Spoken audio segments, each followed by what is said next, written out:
Começa agora o curso bíblico interativo Ensinos de Jesus.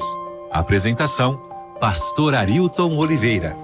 Olá, queridos amigos ouvintes da Rádio Novo Tempo, que alegria poder ter a sua companhia mais uma vez nessa tarde de sábado para o nosso curso bíblico interativo. Como você sabe, todas as tardes de sábado, de 3 às 4, a gente tem um encontro marcado para aprender um pouquinho mais da Palavra de Deus. E nessas semanas, estamos estudando a respeito dos 10 mandamentos. E hoje chegamos ao 7º, não adulterarás. Esse é o tema que hoje vamos estudar. Muito obrigado por sua companhia.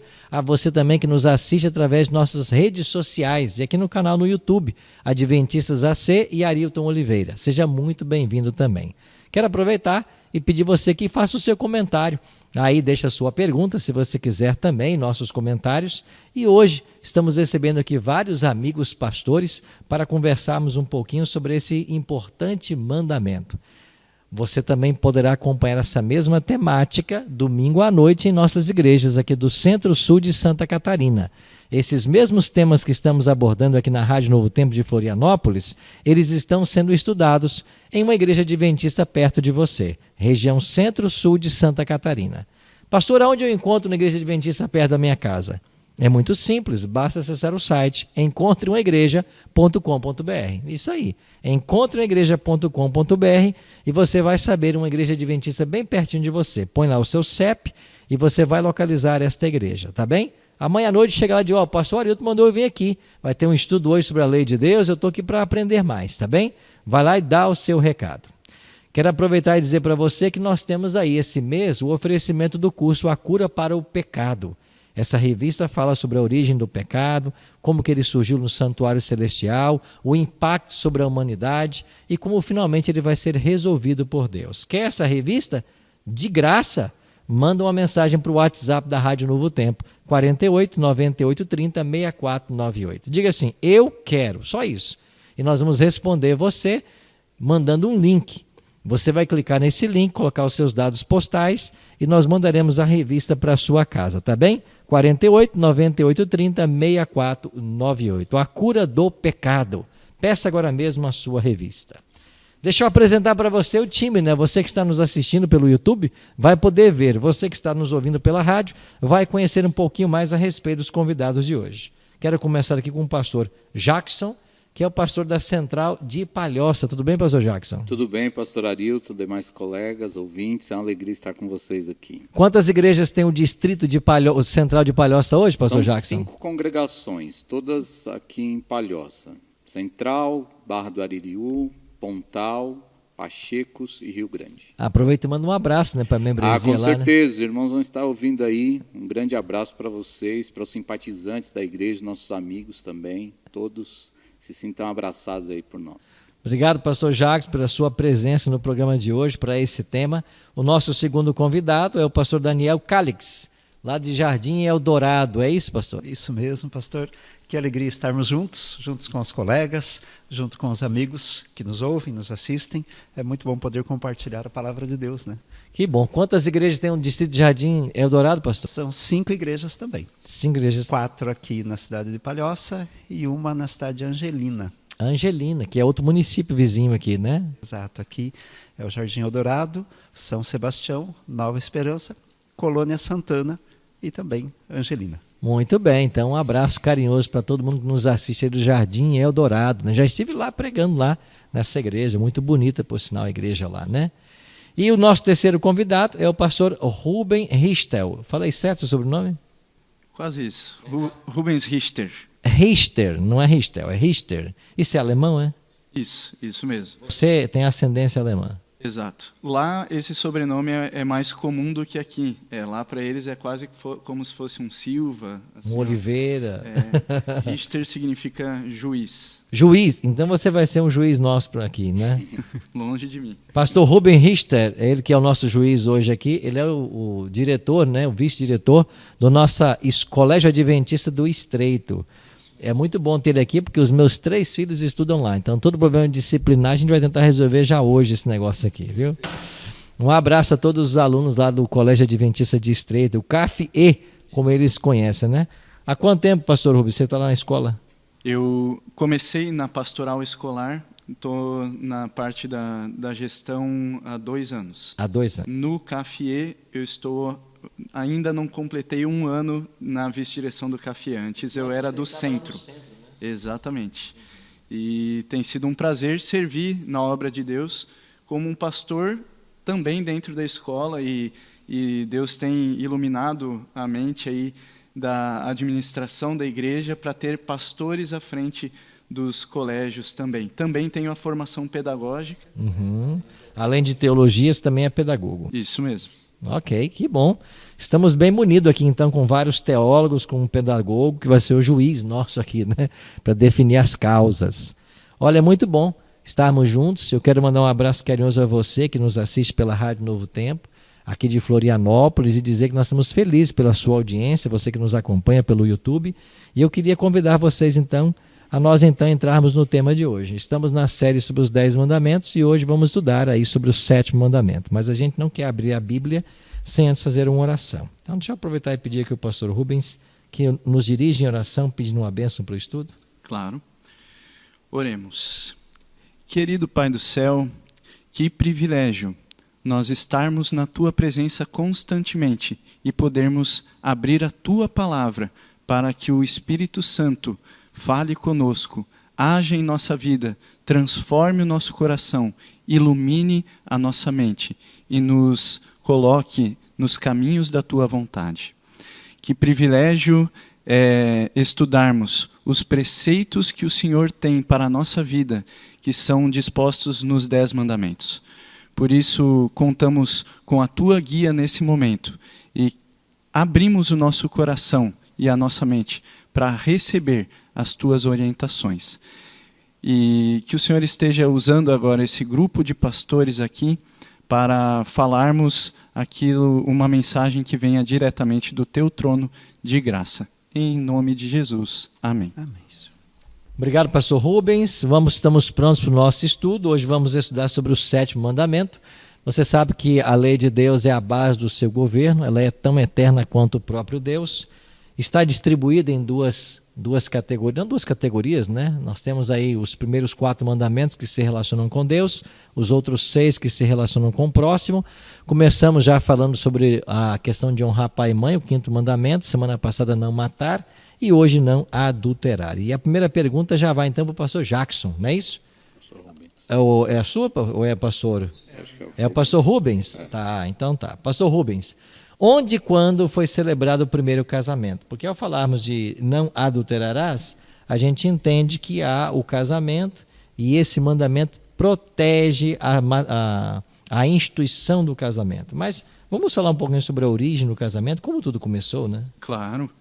A verdade é que todos os mandamentos, né, eles refletem um ideal de Deus para o ser humano. E se tem uma passagem na Bíblia que fala do ideal de Deus para a humanidade antes até mesmo do pecado, é Gênesis 1 e 2. Né? O restante da Bíblia conta a história da interação do povo com Deus, conta de características sobre Deus, trata de questões teológicas, mas Gênesis 1 e 2 nós podemos ver um plano original. Talvez alguns até pensem assim, quem sabe o casamento, mais propriamente dito o sexo, foi algo que Deus permitiu pós o pecado, que o homem não se aguentava. Alguns até ali. Associam ao pecado, né? Exatamente. Sexo ao pecado. Quem sabe o ser humano não se aguentou ali e aí Deus permitiu. Não foi uma concessão pós-pecado e nós encontramos a narrativa, então, antes do pecado em Gênesis capítulo 2, versos 22 a 24, aqui é celebrado o primeiro casamento e o celebrante é Deus. Ok, podemos ler o texto aí? Podemos ler o texto. Gênesis capítulo 2, verso 22, diz o seguinte: E a costela que o Senhor tomara ao homem, transformou-a numa mulher e lhe a trouxe. E disse o homem: Esta, afinal, é osso dos meus ossos e carne da minha carne, chamar-se-á varoa, porquanto do varão foi tomada. E agora é bem importante, por isso deixa o homem pai e mãe e se une à sua mulher, tornando-se os dois uma só carne. Esse é um texto muito, muito profundo, né? Porque Deus ele coloca ali a união do homem e da mulher, tornando-se como um só. Diante dos olhos de Deus, eles tornavam-se um só. E existem pessoas que tentam invalidar os mandamentos, e para invalidar os mandamentos, eles têm que invalidar o relato da criação também, né? Dizendo que é um mito, tudo mais, mas o interessante é que a Bíblia toda se completa. Então, aquilo que aparece em Gênesis, capítulo 2, mais adiante a gente vai ver também, se repete nas palavras de Jesus. Jesus repete os mesmos versos aqui, os mesmos dizeres de Gênesis. Portanto, Jesus garante o relato de Gênesis 2, que o casamento aconteceu entre um homem e uma mulher, criados por Deus para viverem como uma só carne. Não é possível dividir uma só carne. Onde começa aqui, onde não dá para dizer onde é que é a picanha, onde é que é a alcatra ali, né? As características são diferentes, mas são uma só carne. Aí está. Então aí começou tudo, né? A instituição do casamento. Bom, é muito bom saber, né? Inclusive hoje numa sociedade que às vezes combate tanto, né? O casamento, a família, nós temos que nos aprofundar nos princípios bíblicos e manter essa instituição sagrada que é a família.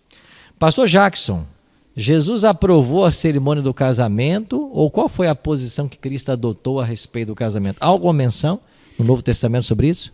Com certeza. Como o pastor Rubens mencionou, Jesus Cristo atesta aquilo que foi dito lá em Gênesis 2. Nessa compreensão, é importante a gente ressaltar isso, né?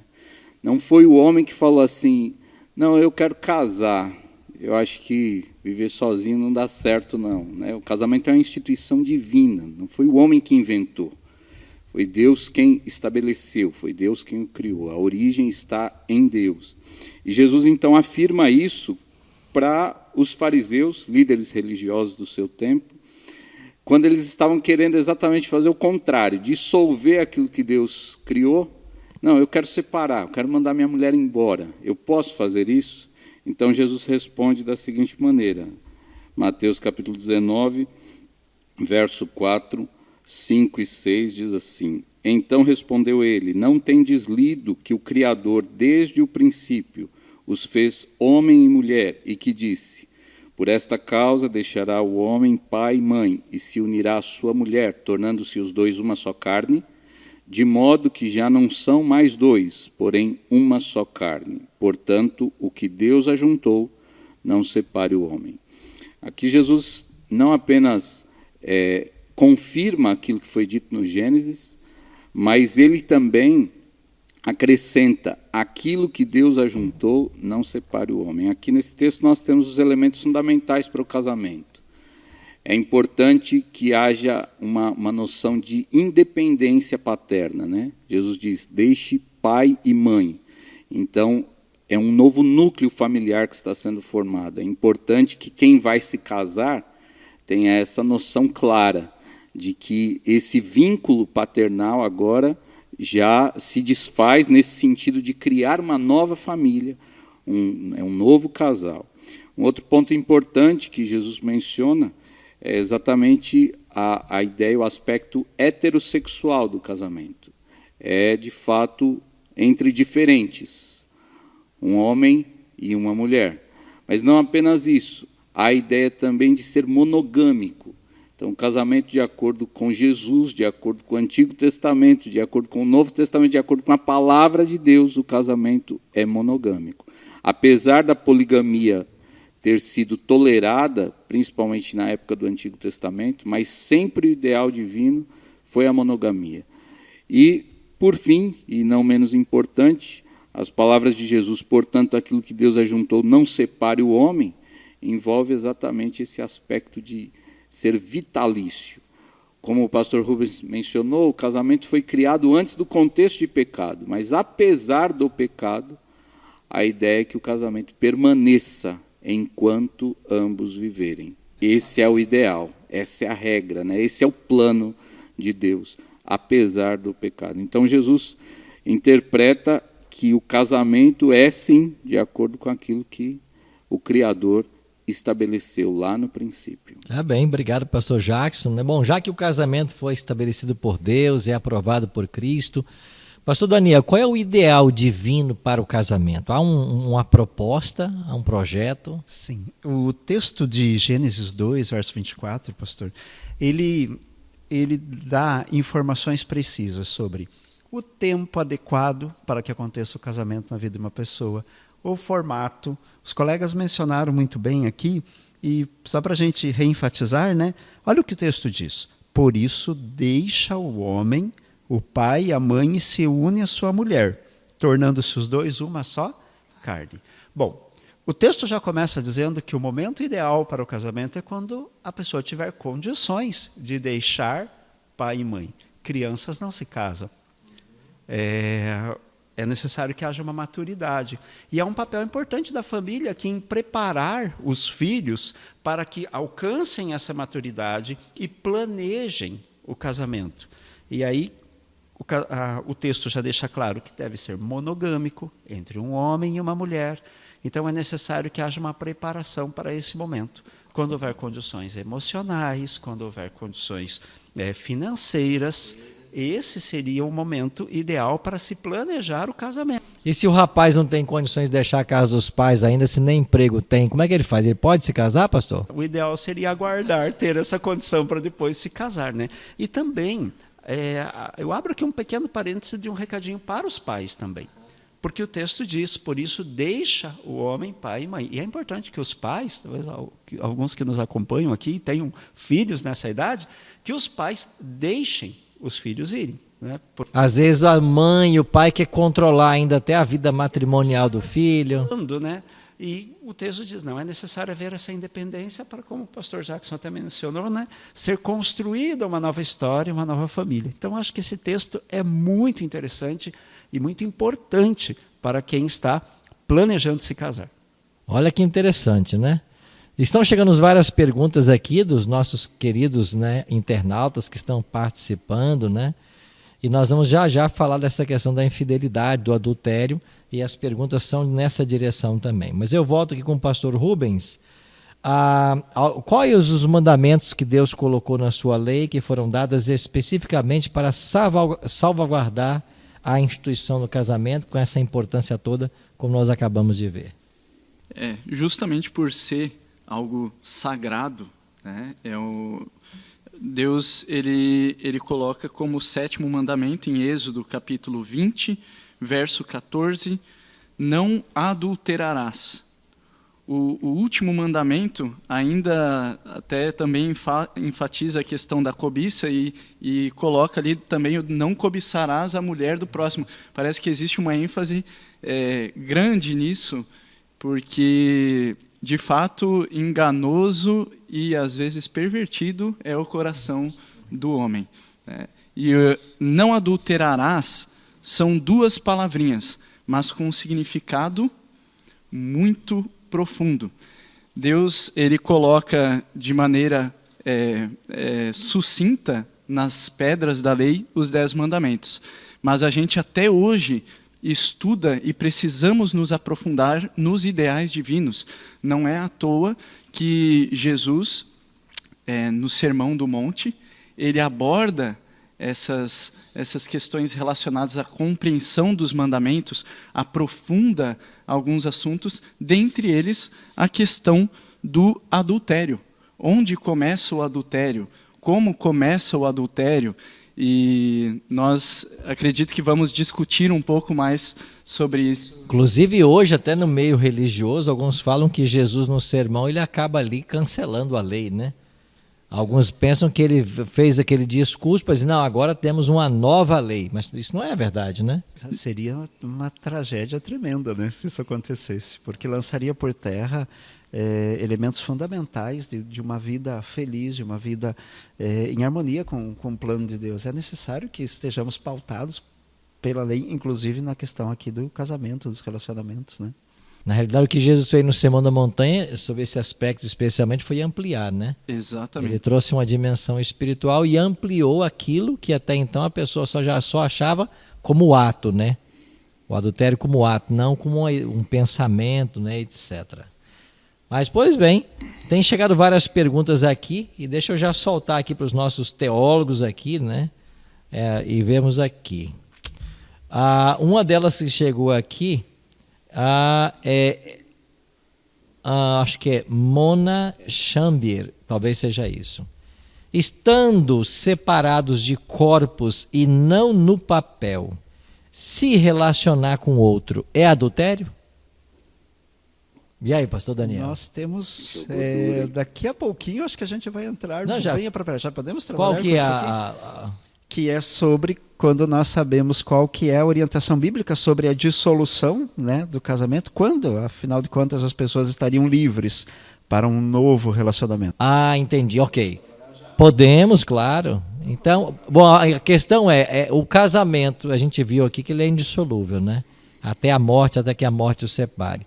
Mas há algum precedente bíblico, alguma outra circunstância em que pode haver separação? Sim, pastor, tem duas ocasiões, né?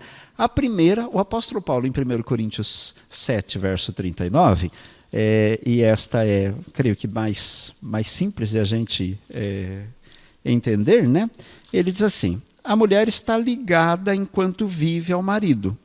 Contudo, se falecer o marido, fica livre para casar com quem quiser, mas somente no Senhor. Bom, havendo a morte de um dos cônjuges, eis aí uma condição onde a pessoa está livre para contrair um novo matrimônio, mas interessante o apóstolo Paulo aqui, inspirado por Deus, dando um ponto de equilíbrio bem interessante. Ele diz, mas somente no Senhor. Então não é algo que deve ser feito assim, de maneira precipitada, né? É uma nova adaptação, é o início de uma nova história, a pessoa precisa, assim como no texto lá, que vale para solteiro, que haja o momento adequado para que tenha um novo relacionamento, a partir do momento de uma viuvez, também é necessário que haja um momento de reestruturação emocional, para que a pessoa possa fazer uma escolha sábia, novamente, se for, então, iniciar um relacionamento, né? Isso se a pessoa desejar, né? Porque muitas pessoas, quando viúvam, não têm interesse algum, né, em contrair. No verso seguinte, o apóstolo Paulo dá a opinião dele, né? Na opinião dele, no verso 40, ele diz assim, olha, todavia será mais feliz se permanecer viúva, segundo a minha opinião. Tá? Então foi a opinião do apóstolo Paulo, né? A pessoa está livre, mas talvez o apóstolo Paulo esteja justamente trabalhando essa questão de que há situações, há determinados momentos onde acontece isso na vida, que a pessoa precisa refletir muito sobre se é realmente conveniente dar esse passo e quando dar esse passo, né? Então a morte é a primeira situação em que a pessoa pode partir para um novo relacionamento. Exatamente. Faleceu o cônjuge, a pessoa estaria livre, né, diante de Deus. O outro texto, bom, Mateus 5, verso 32.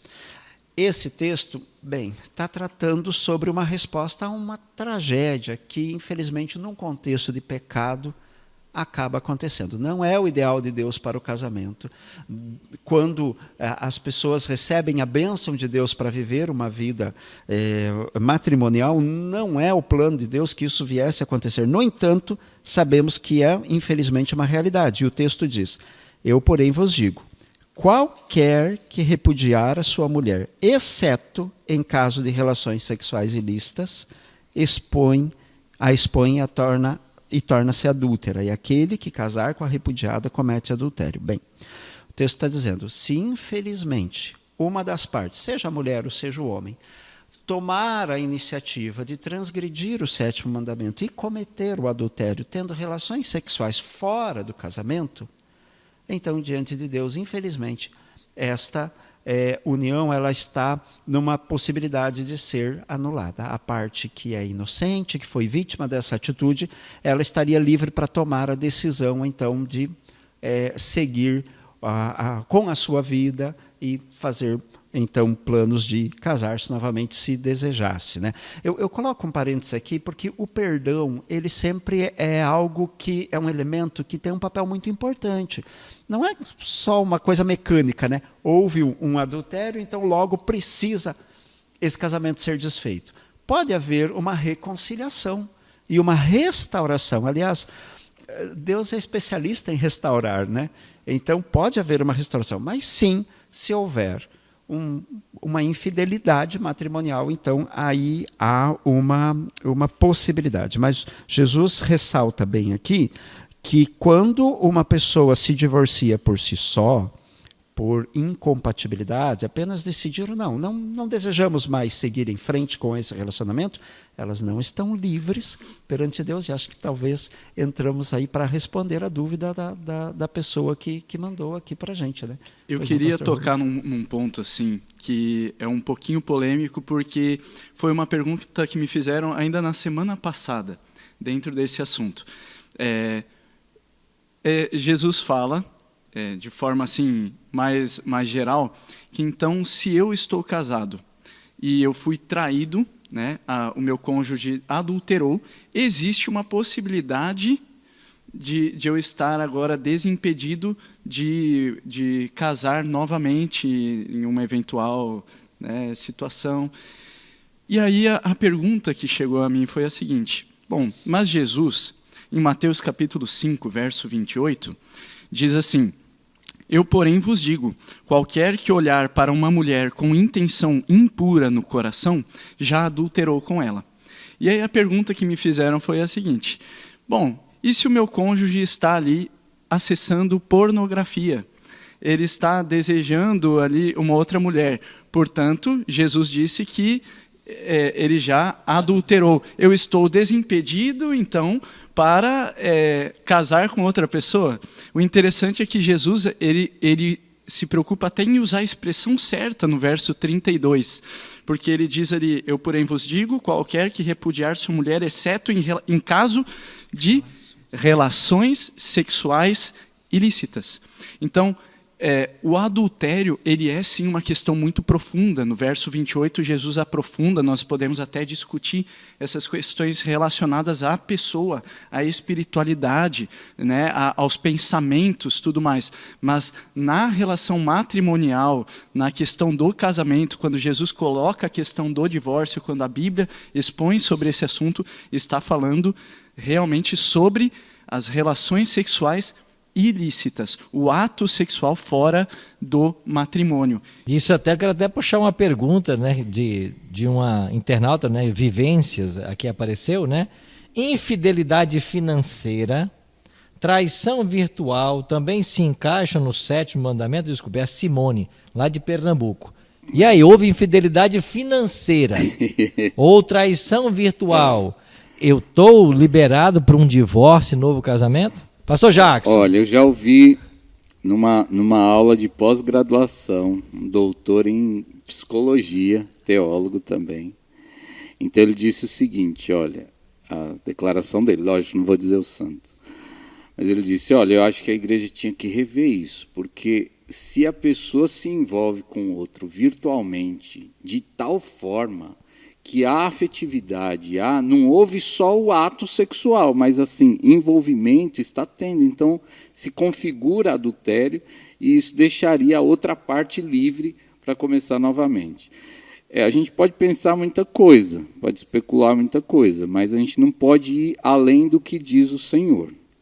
Então, o grande problema quando a gente fala dessa questão do adultério, na minha opinião, é a gente não entender o casamento. O casamento é uma união vitalícia. Então, se casou, separar não deve ser a primeira opção. Não deve ser, por qualquer situação, não, vou desfazer. Não é assim. Então, o casamento é algo complexo. Quando o apóstolo Paulo diz assim, olha, na minha opinião, e a gente tem que lembrar que a opinião do apóstolo Paulo é de alguém inspirado. Então ele está falando, ficou viúva, eu entendo que não deveria casar novamente, pelas complexidades que se dá ao casamento, em todas as épocas, não apenas na época dele. Mas, de fato, a pessoa está livre para se casar novamente. Agora, Jesus deixou claro, o que o pastor Rubens mencionou, está com clareza. Então, há situações em que o casamento não há condições mais de continuar, a gente reconhece que há. A Bíblia apresenta situações de que há. Né? A primeira carta de Paulo aos Coríntios, no capítulo 7, na minha opinião, é o principal capítulo da Bíblia, do Novo Testamento, a esse respeito, dessas questões. Ele diz, por exemplo, se o cônjuge incrédulo te deixa, vai embora, E aí, você faz o quê? Não, realmente, não tem como você continuar um casamento que a pessoa foi embora. Agora, novo casamento é outra questão. Então vamos tentar sistematizar melhor, então. Primeiro, separar é uma coisa. Divórcio, motivo para divórcio, para separação, é uma coisa. Então, pode ser que financeiramente a pessoa é completamente descontrolada, não tem responsabilidade, enfim, são várias questões. Virtualmente, a pessoa tem uma vida promíscua, está lá só olhando pornografia, se envolve com outras pessoas. É um motivo legítimo para que a pessoa se separe? Sim. Se alguém deseja se separar? Sim. Agora, é abertura para um novo casamento, então estou livre, me separei por essas questões. Não houve relação sexual ilícita.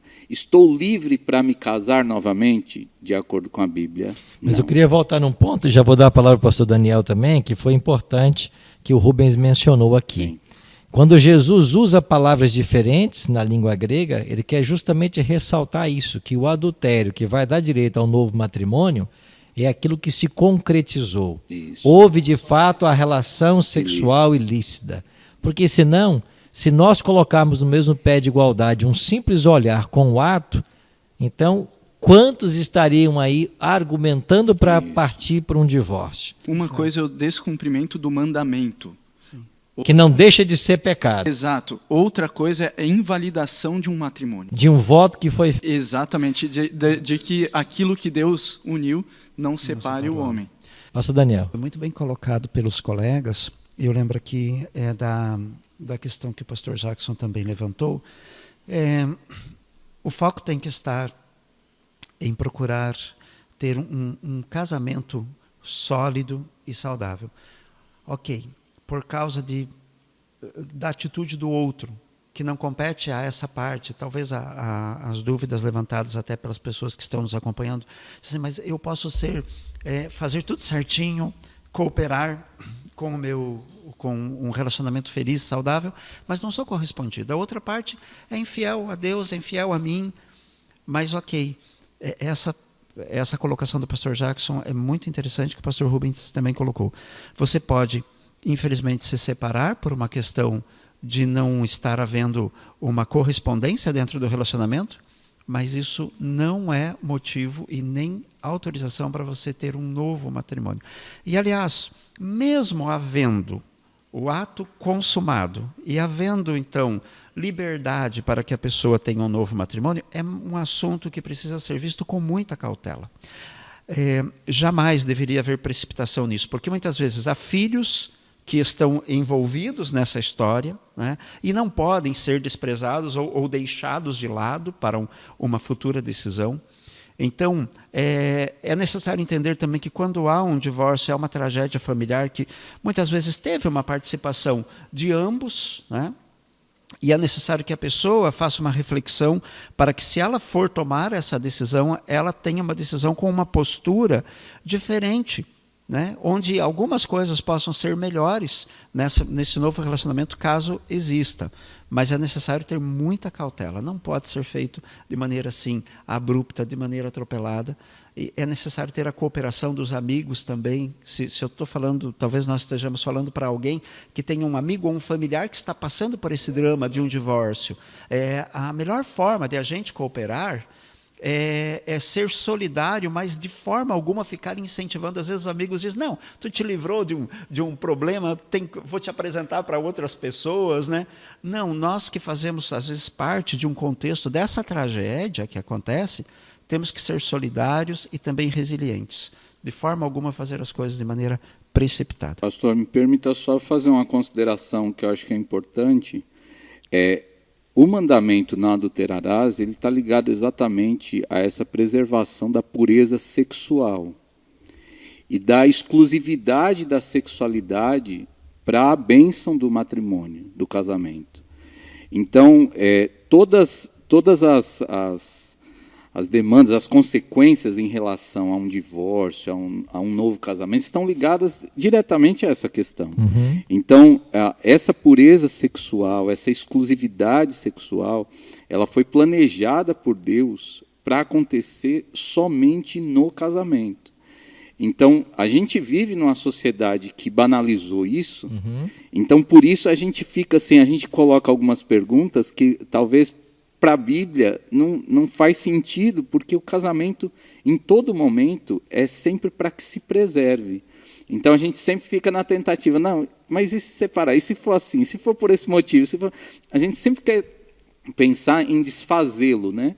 Mas, na verdade, a intenção de Deus é que a gente faça de tudo para preservar, para manter o casamento, e o mandamento do adultério, de não adulterarás, é exatamente na preservação dessa pureza, né? Dessa bênção sagrada que é o matrimônio. Então tá. Bom, você está acompanhando aí o nosso programa interativo de hoje, falando sobre o 7º mandamento. A cada sábado um mandamento. Sábado que vem vamos só tratar do 8º mandamento e você pode estar conectado participando com a gente também. A Rádio Novo Tempo de Florianópolis deseja oferecer a você um estudo bíblico muito interessante sobre o pecado, justamente sobre o pecado, né? Mas oferecendo o estudo que traz a cura do pecado, o caminho para solucionar o problema do pecado. Você pode pedir a sua revista, o seu guia de estudo gratuitamente pelo nosso WhatsApp, que é o 48 9830 6498. Repetindo, 48 9830 6498. Basta mandar a mensagem dizendo assim, eu quero. Você vai receber um link, clica nele, coloca os seus dados postais e a revista vai chegar na sua casa pelo correio, tá bem? Fica aí o oferecimento para você. Temos várias perguntas chegando aqui dos nossos amigos internautas. Salomão e Davi eram adúlteros? E aí? Em algum momento foram, né? Porque o adultério não é uma coisa que fica se há arrependimento, se há... Exato. O pecado não define a nossa vida. Né? E essa é a mensagem linda da graça, do perdão e da misericórdia divina. Não é o pecado que define a nossa vida, se nós decidirmos que Deus a defina.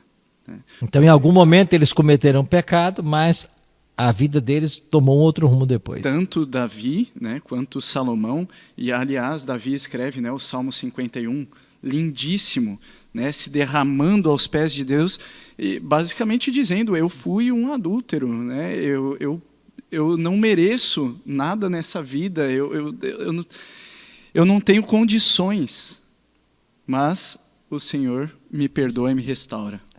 Isso é uma mensagem de conforto para algum ouvinte ou internauta que está lembrando de um episódio triste na sua vida onde ele cometeu esse erro e perdeu a sua família.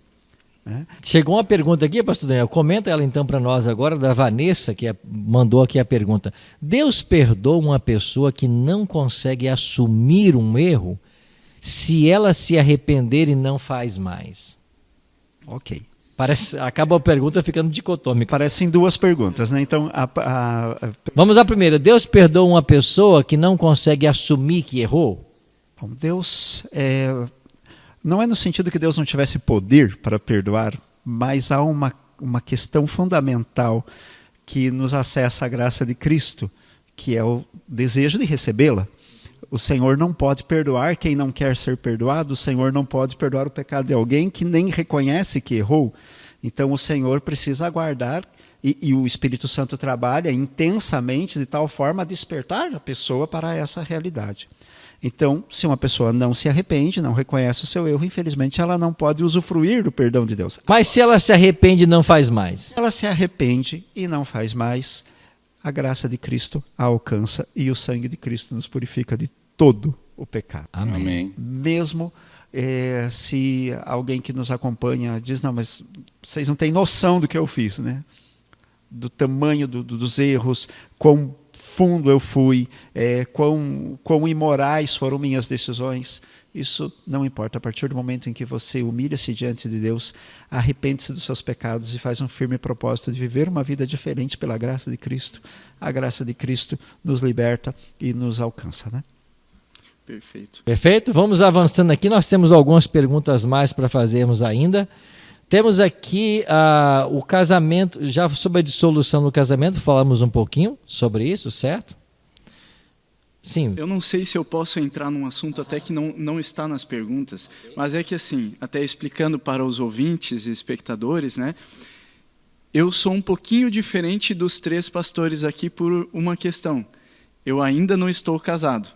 Faltam 2 semanas para o meu casamento 2 oficial. semanas, olha aí, está chegando a data. Já estou casado no civil, na semana passada, e agora, mas com Gênesis 2:24, está tudo certinho. Isso aí, estou casado no civil, mas só após o casamento diante de Deus, das testemunhas no religioso, que estarei, então, celebrando essa alegria na minha vida. Contagem Amém, regressiva, amém. né? E assim, em nome dos solteiros, ainda faço parte do time dos não casados. Estou mais ou menos, né, que eu já estou casado no civil, mas às vezes uma pergunta assim que a gente escuta, porque hoje o jovem, ele não relaciona muito o sexo antes do casamento a adultério.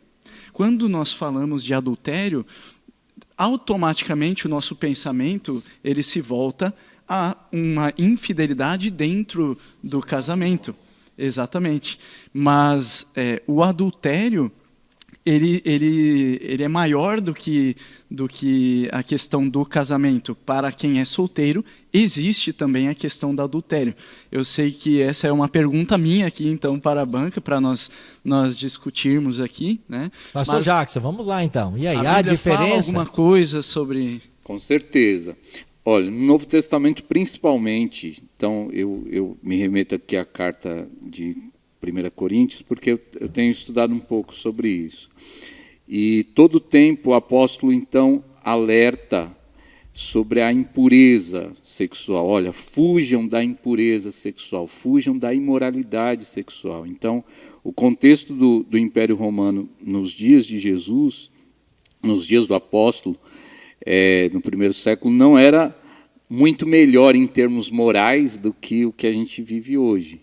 Então, o incentivo, né, à prática sexual, até em termos cultuais, né, religiosos, dentro dos pagãos, então, esse era o contexto que eles viviam. Então, Paulo diz assim, vocês cristãos, fujam disso aí. Há um ponto até interessante que eu gostaria de comentar, acho que tem a ver com a sua pergunta, em 1 Coríntios 7, vocês sabem que a carta de Paulo aos Coríntios, essa primeira carta, é uma resposta a uma carta que eles já tinham mandado para ele. E uma das perguntas que eles fazem é a seguinte, está no verso 1 aqui. Essa fala não é de Paulo, essa fala é da carta deles.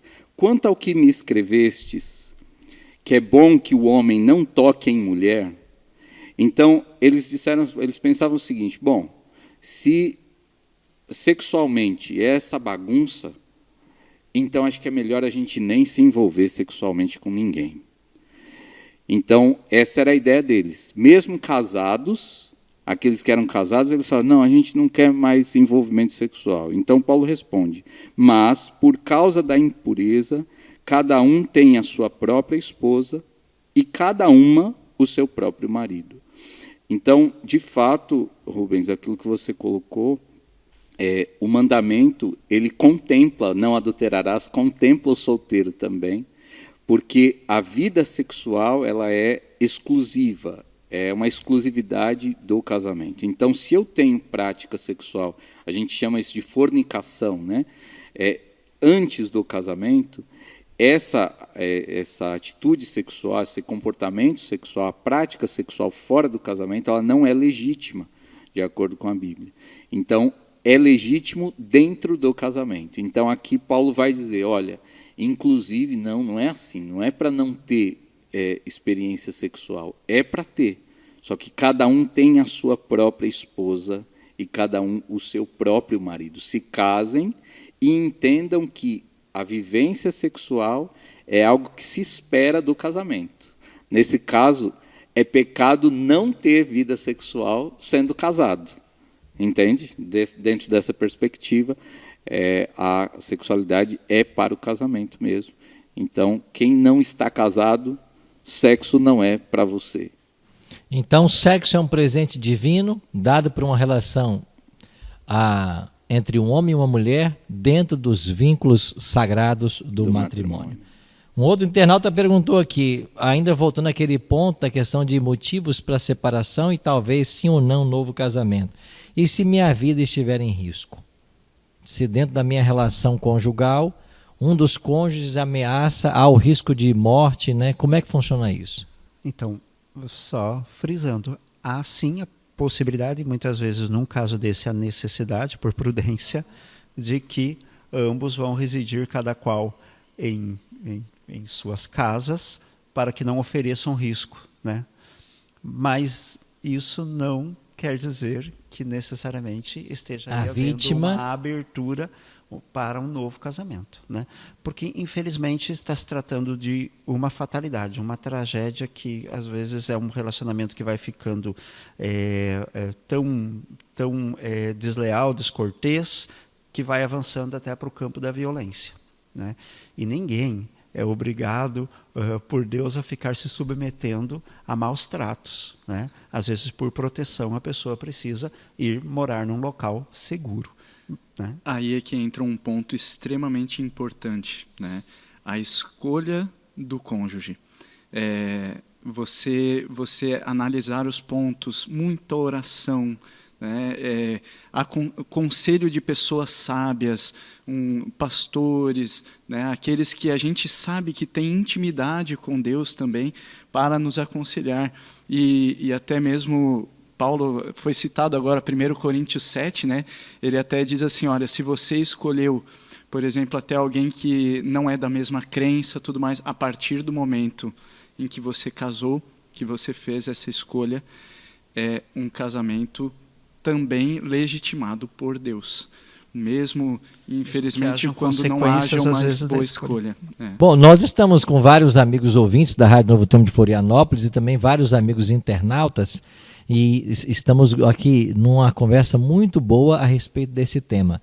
Mas há pouco foi mencionada a questão da relação sexual entre solteiros. E o solteiro que está nos ouvindo, ele fica pensando assim, eu preciso tomar uma adesão de me casar, eu quero ter a minha família, mas às vezes faltam conselhos, né?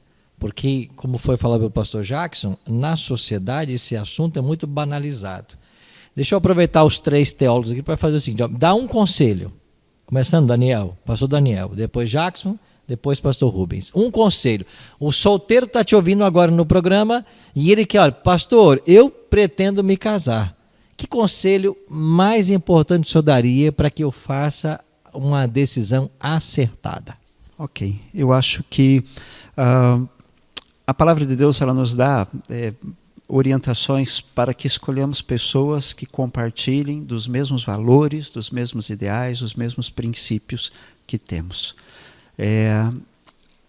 Para que não se coloquem em julgo desigual. Pessoas que não têm os mesmos princípios, os mesmos valores que você, elas podem caminhar em outra direção, ter outras prioridades. Então o conselho que eu dou é procure alguém que tenha os mesmos valores. E para isso você vai precisar de tempo para conhecer essa pessoa e verificar se de fato ela compartilha dos mesmos ideais. Por isso que antes do casamento vem o noivado e antes do noivado vem o namoro, né? É uma fase de conhecimento. Então, o primeiro conselho que seria para você que está planejando construir uma família é analisar se a pessoa que eu estou escolhendo ou se eu estou aí interessada tem os mesmos princípios, os mesmos valores. E isso tem a ver não apenas com a questão espiritual, né, pastor? Isso tem a ver também com questões financeiras, questões de crescimento pessoal, porque o julgo desigual não se dá apenas na religião, né? Todos os aspectos relacionais, eles têm que estar pautados por esse princípio. Inclusive idade, né? Exatamente. Inclusive no aspecto da idade, né? Pastor Jackson, o conselho de ouro para o solteiro que te ouve agora. É difícil, né? Eu diria só, case. Casar é bom, né? A Bíblia diz, é melhor casar do que viver queimando de desejos, né? Case, é uma coisa boa. Agora, se é só um conselho, então procure na palavra de Deus o que é o casamento. Então, um dos grandes erros é exatamente a gente entrar num negócio sem saber o que ele é, sem saber como é que funciona, né? Então, como é que funciona o casamento? Então, procure entender isso a partir da palavra de Deus. Então, procure entender que já não são mais dois, não são mais um. Perdoe, me atrapalhei todo. Não são mais dois, mais uma só carne. Então, embora cada um continue preservando a sua individualidade, a sua personalidade, a sua forma de pensar, mas agora eu abro mão de algumas coisas para estar com outro, para ser feliz com outra pessoa. Então, entenda esse manual de instruções. Agora, posso dizer mais um que eu acho que ajuda a responder àquela pergunta anterior. Existem algumas coisas que são inadmissíveis. E isso tem que ficar bem claro para você e para a pessoa que está se casando com você. Então, quando a internauta colocou aí, e se a minha vida estiver em risco, né? Então, como é que eu vou manter um casamento? Não, a todo custo? Não, de jeito nenhum. A Bíblia não aprova isso. Então, há algumas situações que são inadmissíveis. Então, que fique bem claro, a Bíblia quer que o casamento seja preservado, mas tem situações que isso não é possível. Então, a melhor solução em algumas situações é desfazer o casamento. Agora, para um novo casamento, aí já é outra história, a gente já comentou várias vezes, mas estabeleça claramente o que você não aceita de jeito nenhum e que o outro saiba disso. Acho que é importante na hora de casar. Pastor Rubens, o seu conselho de ouro, você tomou essa decisão há poucos dias, né? Foi lá no civil e assinou, né? Exatamente. E aí, qual é o conselho que você dá? O que você experimentou que você podia sugerir? Ontem ainda eu atendi a uma moça, chorando, porque está sofrendo no seu relacionamento, ela deseja se preservar e o rapaz fica forçando a barra ali e tudo mais, mas ela diz que ele é o rapaz da vida dela. Não chegaram nem na juventude ainda, 17 anos. Né? E eu mencionei para ela o seguinte, a Bíblia nos diz, enganoso é o coração do homem. Enganoso é o coração do homem. Eu não sei, eu estou casando já um pouquinho com mais de idade, então me apaixonei por muitas meninas, né, ao longo da minha juventude, talvez seja o caso dos colegas aqui, com certeza ouvintes, porque o nosso coração, ele se apaixona, ele por vezes ele nos engana. Talvez eu esteja falando aqui para alguém que já sofreu em relacionamentos assim, foi abrir os olhos bem depois. Enganoso é o coração do homem. Mas Paulo ele dá um conselho em 2 Coríntios, capítulo 10, verso 5. Ele diz assim, leve todo o seu pensamento cativo à obediência de Cristo. Tudo aquilo que você pensa do seu relacionamento, todas as projeções que você faz na sua mente, os desejos que você tem em relação ao seu parceiro, à sua parceira, antes do casamento, que é natural nós termos o desejo pela outra pessoa, mas mesmo isso nós precisamos levar cativos a Deus, para que não sejam os enganos do coração que regem a nossa vida, não sejam os nossos impulsos, as nossas vontades momentâneas. E aproveitando ali a última fala do pastor Jackson e fechando a minha, né, dentro disso, os combinados dentro da relação. Olha, querido ou querida, nós estamos nessa relação aqui e eu não desejo ter relações de tal e tal forma, porque é possível haver, abrindo até um parênteses, que eu acho bom nem não aprofundar muito, mas é possível haver impureza sexual dentro da relação do casamento. Então é importante uma comunicação entre o casal e aqueles que estão pensando em casar ainda, ver assim, o meu parceiro, a minha parceira, respeita aquilo que nós combinamos juntos. Isso é muito importante, porque se o seu parceiro ele não está respeitando o seu desejo de permanecer virgem até o casamento, ou no caso, se não é mais virgem, o desejo de não ter relações até o casamento, se existe uma pressão muito grande, não existe o respeito, talvez esse respeito também não existirá dentro do matrimônio, quando um dia forem casados. E é comum os jovens se enganarem. Não, mas é agora, eu entendo. Vai mudar depois. Vai mudar depois. Não, não muda. Precisa existir sempre. É verdade, não muda. Bom, eu também queria dar o meu conselho aqui, né? Acho que você que está aí buscando, né, um companheiro, uma companheira para passar a vida, o conselho que eu daria é você observe como ele trata os pais. Do jeito que o rapaz trata o pai e a mãe, do jeito que a moça trata o pai e a mãe dela, ele vai tratar você quando casar. Isso não vai mudar. Então é uma coisa muito certa. Verdade. Se o teu garoto, se o teu namorado espanca a tua mãe, a mãe dele, você pode esperar que ele vai espancar você também. Com certeza. Isso não vai mudar. Se a tua namorada, se a pessoa que você está com ela namorando e planeja casar não respeita os pais dela, não vai respeitar você quando casar. Isso não muda.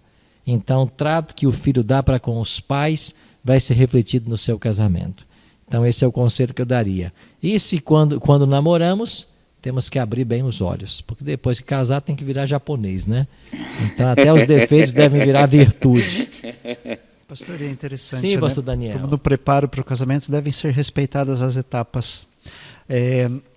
Por isso a Bíblia não incentiva a intimidade sexual antes do casamento, porque quando a pessoa toma a decisão de casar, ela tem que ter acontecido um processo de amadurecimento emocional, de conhecimento pleno, para haver um amor tão que foi se desenvolvendo e levou eles a tomar a decisão de casar. A relação sexual vai ser a celebração desse processo. Agora, se ela começa a acontecer enquanto ainda está acontecendo esse processo de conhecimento, as coisas ficam confusas. Está colocando o carro na frente dos bois, né, pastor? Exatamente. Não veio na hora. Amigos, muito obrigado pela participação de vocês. Temos aí 20 segundinhos. Pastor Rubens, para nós fecharmos o programa de hoje. Colocar mais uma coisa aqui, que independente de solteiro ou de casado, né, Jesus diz ali em Mateus 5:28 que aquele que pensar numa mulher de uma forma impura, ele já comete o adultério. Em Gálatas capítulo 5, verso 19, até eu não estou com o texto aberto aqui, se algum colega achar antes de mim, Paulo está falando sobre algumas coisas da carne, e ele diz assim, Gálatas 5:19, ora, as obras da carne são conhecidas e são adultério ou prostituição, depende da versão da Bíblia que você está lendo, impureza, lascívia. Em 1 Tessalonicenses 4:4, ele também coloca que cada um de vós saiba possuir o próprio corpo em santificação e honra, não com o desejo de lascívia. O que é lascívia? Que entra também na questão do adultério, mas aí num ponto que Jesus traz, que é para a esfera individual. A lascívia é a sensualização das coisas. Dentro da lascívia está a questão da masturbação, está a questão dos pensamentos impuros, da pornografia. Então, a Bíblia também fala sobre isso. Dentro da lascívia, e eu finalizo a minha fala aqui também, está o cuidado com o que nós provocamos aos outros. A lascívia é a sensualidade. Se nós não podemos estar, de alguma forma, provocando intencionalmente, né, de uma forma sensual, provocando outras pessoas a terem impulsos também no seu pensamento. É uma responsabilidade cristã. Uma responsabilidade cristã. Ou seja, então, a questão do adultério não é só você com outra pessoa. A própria pessoa sozinha pode incorrer também no pecado do adultério, tratando-se da lascívia. Pastor Jackson, 10 segundinhos, seu conselho Hebreus final. 13:4. Digno de honra entre todos seja o matrimônio, bem como o leito sem mácula, porque Deus julgará os impuros e adúlteros. Aí está, que conselho precioso de Paulo. Pastor Daniel. Bem, 2 textos interessantes. Mateus 6, verso 23, são os olhos a lâmpada do corpo. Se os teus olhos forem bons, todo o teu corpo será luminoso. Eu linko com Provérbios capítulo 4, verso 23, sobre tudo que se deve guardar, guarda o teu coração, pois dele procedem as fontes da vida. O que eu gostaria de dizer nesses instantes é: mantenha a pureza, né? Busque a orientação de Deus e procure optar sempre por aquilo que é puro, tudo aquilo que é bom, tudo aquilo que é agradável, tudo aquilo que é de boa fama. Filipenses 5:8? 4:8. É isso aí. Exatamente. Então, pessoal, muito obrigado, viu, pastores, por estar conosco aqui, você que nos acompanhou até agora. Semana que vem a gente volta com o 8º mandamento e vamos terminar o nosso programa com oração. Pastor Jackson, por gentileza. Poderoso Deus e Pai, te agradecemos por esses momentos que passamos estudando a Tua Palavra. Agradecidos estamos pelos preciosos ensinos que temos. Pedimos que nos ajude, ó Deus, pela operação do Teu Espírito em nós, a nos mantermos fiéis à Tua lei, fiéis aos Teus mandamentos, Que o Senhor abençoe a vida de cada um que está ouvindo, está participando, assistindo. Que a bênção do Senhor sobre o casamento esteja sobre a vida de cada um de nós. Te pedimos em nome de Jesus. Amém. Obrigado, pessoal. Semana que vem a gente volta. Um abraço carinhoso.